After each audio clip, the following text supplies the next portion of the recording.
Selamat datang di channel YouTube Fernando De Caprio, channel yang membahas politik dan hukum, channel tempat berkumpulnya orang pintar. Kata orang bijak, orang pintar ketemu dengan orang pintar. Orang pintar tidak akan ketemu dengan orang bebal. Pada hari ini, saya akan membahas terkait pelimpahan tahap 2. Ini perkembangan yang terbaru terkait dengan pembunuhan Brigadir Joshua, di mana para tersangka telah dilimpahkan oleh penyidik kepolisian kepada penyidik di Kejaksaan Agung. Ya, di sini kami jelaskan bahwa kasus pembunuhan Brigadir Joshua memasuki tahap baru. Bahwa berkas seluruh tersangka pembunuhan berencana, ya, dan obstruction of justice kasus Brigadir Joshua telah dinyatakan lengkap atau P21 oleh Kejaksaan Agung Republik Indonesia sejak tanggal 28 September 2022 yang lalu.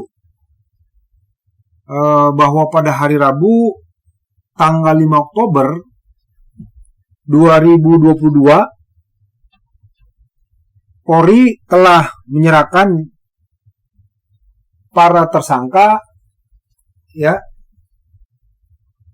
juga berkas perkaranya dan barang bukti kepada Kejaksaan Agung. Total ada 5 tersangka di kasus pembunuhan berencana Brigadir J yang diduga melanggar pasal 340 KUHP, subsidiar pasal 338 KUHP, junto pasal 55 ayat 1 ke 1 KUHP, junto pasal 56 ke 1 KUHP. Kelima tersangka tersebut seperti kita ketahui bersama-sama adalah Ferdy Sambo, Baradae atau Richard Eliezer, Bribka RR atau Ricky Rizal, Kuat Maruf, dan terakhir istri dari Ferdy Sambo, Ibu Putri Chandrawati. Sementara untuk kasus obstruction of justice pada kasus Brigadir J telah ditetapkan 7 tersangka. Termasuk juga dalam kasus ini Ferdy Sambo dikenakan pasal obstruction of justice. Ketujuh tersangka tersebut adalah Ferdy Sambo, Brigjen Hendra Kurniawan, Kombes Agus Nurpatria, AKBP Arif Rahman, Kompol Baikuni Wibowo, Kompol Cuk Putranto, dan AKP Irfan Widianto. Ya. Para tersangka yang dikenakan obstruction of justice disangkakan dengan pasal 49 junto pasal 33 dan atau pasal 48 ayat 1 junto pasal 32 ayat 1 Undang-Undang nomor 19 tahun 2016 tentang informasi dan transaksi elektronik atau Undang-Undang ITE. Mereka juga dijerat dengan pasal 55 ayat 1 dan atau pasal 221 ayat 1 kedua dan atau pasal 233 KUHP. Apa bunyi pasal 49 Undang-Undang ITE tersebut? Ya. Di sini saya bacakan bunyi dari pasal 49 Undang-Undang ITE, Undang-Undang nomor 19 tahun 2016 bagaimana telah dirubah dari Undang-Undang nomor 11 tahun 2008 tentang informasi dan transaksi elektronik. Pasal 49 mengatakan setiap orang yang memenuhi unsur bagaimana dimaksud dalam pasal 33 dipidana dengan pidana penjara paling lama 10 tahun dan atau denda paling banyak 10 miliar rupiah. Ya, dia katakan tadi sesuai dengan pasal 33. Sekarang kita lihat pasal 33 Undang-Undang ITE tersebut apa bunyinya.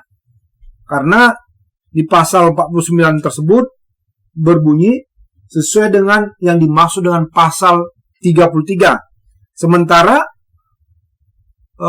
penyidik menyangkakan ya 6 tersangka tersebut termasuk Ferdi Sambo berarti 7 ya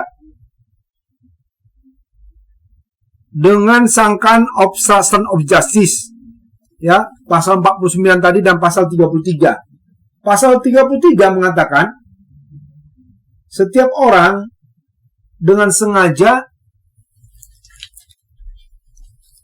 dan tanpa hak atau melawan hukum melakukan tindakan apapun yang berakibat terganggunya sistem elektronik dan atau mengakibat sistem elektronik menjadi tidak bekerja sebagaimana mestinya. Ya, mereka kan ini kemarin melakukan penghilangan barang bukti CCTV. Ya. Jadi sesuai dengan pasal 33 tadi yang mengakibatkan sistem elektronik menjadi tidak bekerja. Ya. Lalu apa bunyi pasal 48? Karena penyidik juga menjuntokan pasal 49 junto pasal 33 dan pasal 48. Pasal 48 berbunyi setiap orang yang memenuhi unsur sebagaimana dimaksud dengan pasal 32 ayat 1 dipidana dengan pidana penjara paling lama 8 tahun dan atau paling banyak dan atau denda paling banyak 2 miliar rupiah. Ya. Di pasal 48 tersebut berbunyi terkait dengan pasal 32. Ya. Apa isi pasal 32? Pasal 32 mengatakan setiap orang yang dengan sengaja dan tanpa hak atau melawan hukum dengan cara apapun mengubah, menambah, mengurangi, melakukan transmisi, merusak, menghilangkan, memindahkan, menyembunyikan suatu informasi elektronik dan atau dokumen elektronik milik orang lain atau milik publik, ya. Jadi pada saat peristiwa pidana tersebut terjadi, kan ini ke 6 tersangka, ya, atas perintah dari Ferdi Sambo disuruh menghilangkan CCTV, ya, merusak CCTV yang berada di lokasi rumah Ferdi Sambo, ya. Yang lucunya pada saat itu sempat keluar statement bahwasanya CCTV-nya kena sambar petir katanya. Ya. Bayangkan kena sambar petir CCTV-nya, berarti tersangkanya petir dong kalau gitu. Tapi setelah kasus ini dilakukan penyelidikan dan penyidikan, baru ketahuan semua pihak-pihak yang berusaha menghilangkan barang bukti terkait dengan tindak pidana yang terjadi atas pembunuhan Brigadir J. Ya. Lalu mereka juga diancam, dijuntukan dengan pasal, ya, pasal 221, ya, pasal 221 ayat 1 kedua dan atau pasal 233. Apa itu pasal 221? Kita bacakan ya, agar para penonton channel YouTube Fernando DeCaprio, ya, dapat tercerahkan. Jadi Bapak Ibu menonton channel ini bisa menambah Bapak Ibu ilmu, ya, sehingga besok-besok Bapak Ibu mendapat atau mengalami peristiwa hukum, Bapak Ibu semakin paham. Ya, di sini dikatakan diancam juga dengan pasal 221 ayat 1 kedua. Ya, pasal 221 ayat 1 kedua mengatakan diancam dengan pidana penjara paling lama 9 bulan dan bulan atau pidana dengan paling banyak Rp4.500. Ya. Ayat ke-1-nya, ya. Ayat 1 dan kedua dia bilang, barang siapa setelah dilakukan suatu kejahatan dan dengan maksud untuk menutupi atau untuk menghalang-halangi atau mempersukar penyidikan atau penuntutannya, menghancurkan, menghilangkan, menyembunyikan benda-benda terhadap mana atau dengan mana kejahatan dilakukan atau berkas-berkas kejahatan lainnya, atau menariknya dan pemeriksaan dilakukan oleh pejabat kehakiman atau kepolisian maupun orang lain yang menurut ketentuan undang-undang terus-menerus atau untuk sementara waktu diserai menjalankan jabatan kepolisian. Ya, jadi bayangkan aja, dia seorang pejabat kepolisian malah melakukan tindakan menghalang-halangi, menghilangkan barang bukti terkait dengan tindak pidana. Inilah pasal obstruction of justice itu ya, pasal 221. Lalu apa di pasal 233? Ya, pasal 233 mengatakan barang siapa dengan sengaja menghancurkan, merusak, membikin dapat dipakai, menghilangkan barang-barang yang digunakan untuk meyakinkan atau membuktikan sesuatu di muka penguasa yang berwenang, ya, akta-akta, surat-surat atau daftar-daftar yang atas perintah penguasa umum terus-menerus atau untuk sementara waktu disimpan atau diserahkan kepada seorang pejabat ataupun kepada orang lain untuk kepentingan umum, diancam dengan pidana penjara paling lama 4 tahun. Ya, jadi kenapa penyidik kepolisian dan penyidik kejaksaan menjuntukan pasal-pasal tersebut? Mungkin banyak para penonton pemirsa channel YouTube Fernando DeCaprio bertanya, ya, tujuannya apabila dakwaan primernya tidak terbukti, maka ada dakwaan subsidiar. Kalau subsidiarnya tidak terbukti, lebih subsidiar lagi.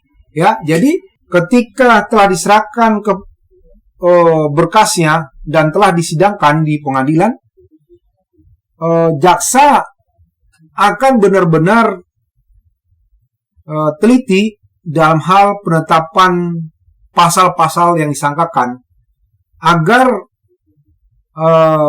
dakwaan mereka itu jangan sampai nanti lemah sehingga seorang terdakwa bisa lepas dari jerat hukum. Ya. bahwa pada saat pelimpahan ya tahap 2 ke Kejaksaan Agung, Verdi Sambo sempat mengeluarkan statement terkait dengan dugaan pembunuhan Brigadir J kepada media. Ya, beliau mengatakan, saya sangat menyesal. Saya menyampaikan permohonan maaf kepada pihak yang sudah terdampak atas perbuatan saya, termasuk bapak dan ibu dari Joshua. Saya siap menjalani proses hukum.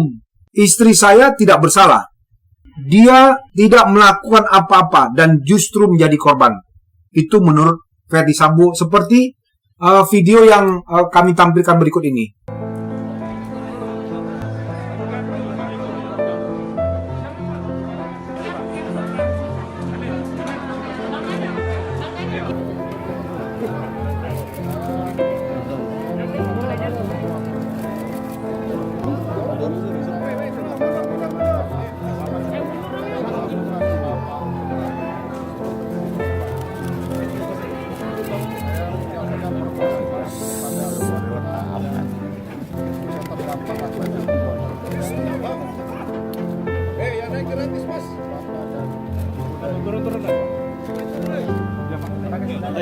Terkait dengan statement yang dikeluarkan Verdi Sambo dengan yang menyatakan istrinya Putri Chandrawati yang tidak bersalah, yang hanya menjadi korban dalam peristiwa meninggalnya Brigadir J, haruslah jaksa nantinya benar-benar membuktikan bahwa apa yang dikatakan oleh Verdi Sambo terkait dengan statement yang mengatakan istrinya tidak bersalah, jaksa harus bisa membuktikan bahwa statement dari Verdi Sambo itu adalah salah dan keliru. Jaksa harus bisa membuktikan di persidangan terkait dengan barang bukti yang telah diberikan oleh kepolisian. Barang bukti tersebut telah diserahkan semua. Kemarin ada beberapa kontainer plastik barang bukti yang serahkan, termasuk juga kalau yang beredar di media itu ada pistol yang dibungkus ya dalam penyerahan barang bukti tersebut. Setelah pelimpahan tahap 2 ya terkait dengan barang bukti dan tersangka, maka jaksa penuntut umum akan menyusun surat dakwaan. Ya, surat dakwaan tersebut akan didaftarkan bersama berkas perkara pengadilan yang berada dalam wilayah hukum tempat terjadinya perkara atau lokus deliktinya. Karena dalam kasus ini tempat kejadian perkara atau TKP-nya berada di Kompleks Duren 3, maka pengadilan yang berwenang mengadili perkara tersebut adalah Pengadilan Negeri Jakarta Selatan. Dalam proses pelimpahan tahap 2 itu, wewenang penahanan para tersangka pun beralih dari penyidik Tim Sus Polri kepada jaksa penuntut umum. Ya. Adapun para tersangka yang diserahkan, jaksa penuntut umum melakukan penahanan di rumah tahanan. Ya. Antara lain, para tersangka tersebut Putri Chandrawati atau PC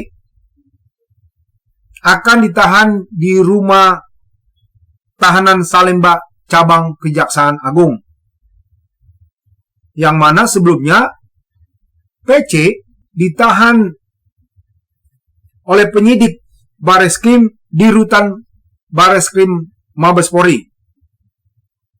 Sementara tersangka Ferdi Sambo, Brigjen Hendra Kurniawan atau HK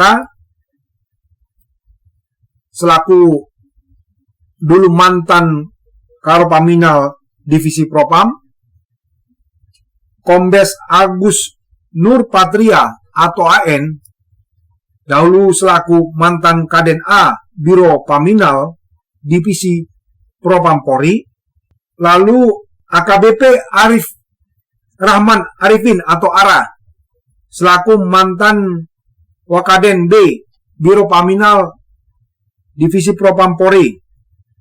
Mereka ini semua ditahan di Makobrimob Depok ya.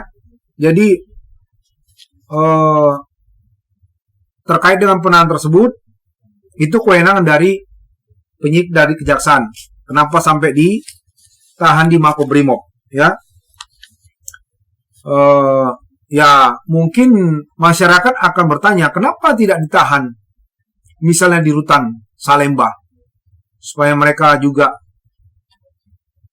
sama-sama ya dengan tahanan lainnya. Kalau kita bilang equality before the law, harusnya semua orang sama di hadapan hukum. Terkait juga penahanan seseorang, ya jangan ada yang ditahan di tempat lain di Makobrimob, ada yang di rutan Salemba ya. Sementara tersangka Barada Richard Eliezer, Kuat Maruf, dan Bribka Riki Rijal, ya, mereka masih tetap ditahan di Bareskrim Polri. Bahwa dalam kitab Undang-Undang Hukum Acara Pidana atau KUHP terdapat ketentuan yang mengatur jangka waktu penahanan tersangka setelah pelimpahan tahap 2 sebelum diadili ya. Menurut pasal 25 KUHP, jaksa penuntut umum diberi wewenang untuk menahan tersangka selama 20 hari. Setelah itu tersangka harus dihadirkan ke pengadilan agar segera perkara tersebut disidangkan ya. Status seorang tersangka berubah menjadi terdakwa sesuai dengan Undang-Undang Nomor 8 Tahun 1981 tentang Hukum Acara Pidana atau KUHP yang tertuang di pasal 1 AK 14 dan AK 15 KUHP mengatakan status tersangka berubah menjadi terdakwa ya saat seorang tersangka telah dituntut di muka pengadilan. Lalu di pasal 137 mengatakan ya, mari kita buka kembali supaya Bapak Ibu penonton channel YouTube Fernando DeCaprio tercerahkan. Kita lihat di pasal 138 ya, terkait dengan pelimpahan terdakwa ke pengadilan. Dia katakan begini: penuntut umum setelah menerima hasil penyidikan dari penyidik segera mempelajari dan menelitinya, dan dalam waktu 7 hari wajib memberitahukan kepada penyidik apakah hasil penyidikan itu sudah lengkap atau belum. Ya, ini terkait dengan kalau misalnya berkas itu masih ada yang kurang lagi, maka penyidik juga dapat meminta kembali kepada penyidik kepolisian.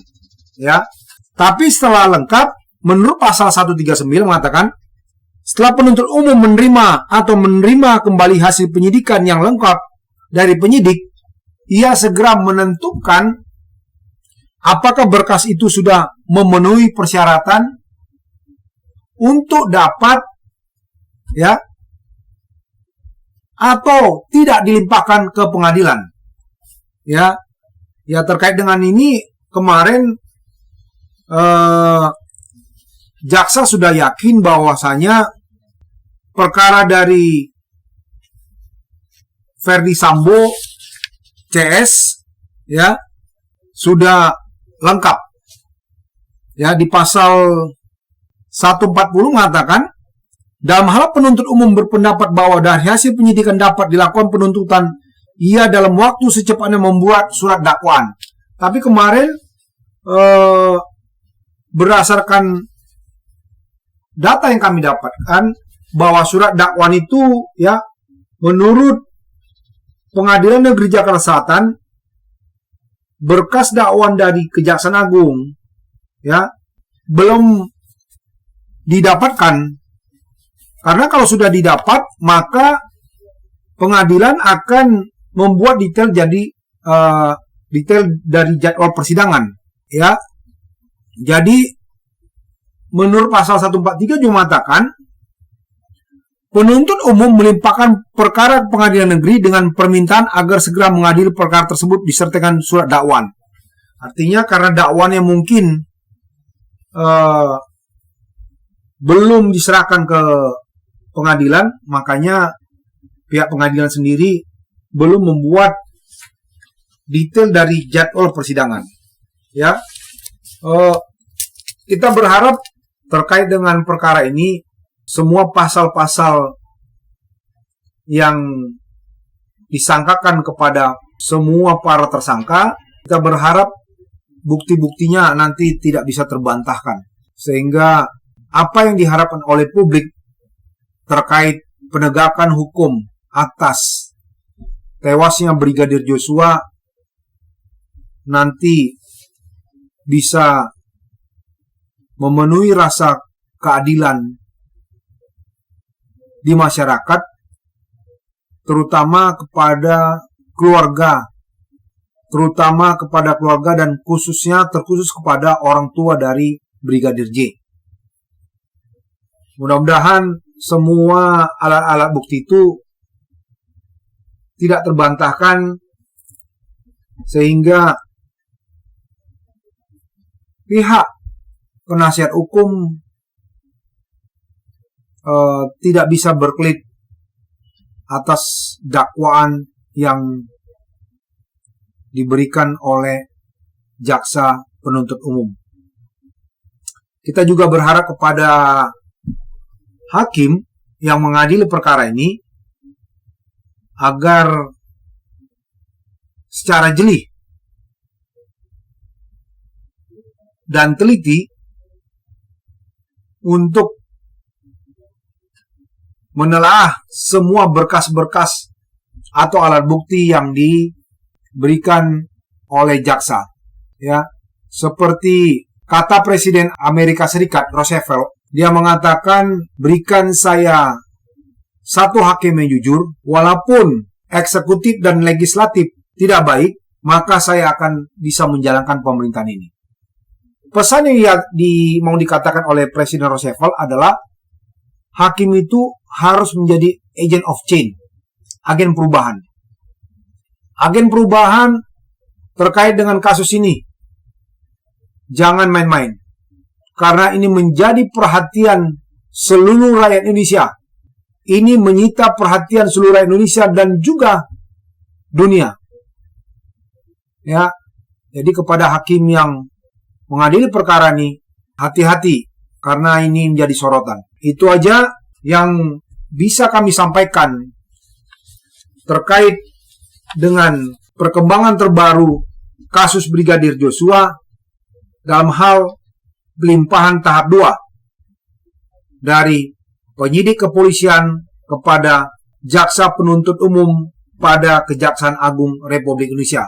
Jangan lupa tetap semangat, dan setelah Anda menonton channel ini, jangan lupa share dan komen agar banyak masyarakat Indonesia yang tercerahkan dari channel YouTube ini. Itu aja yang bisa kami sampaikan dari channel YouTube Fernando De Caprio.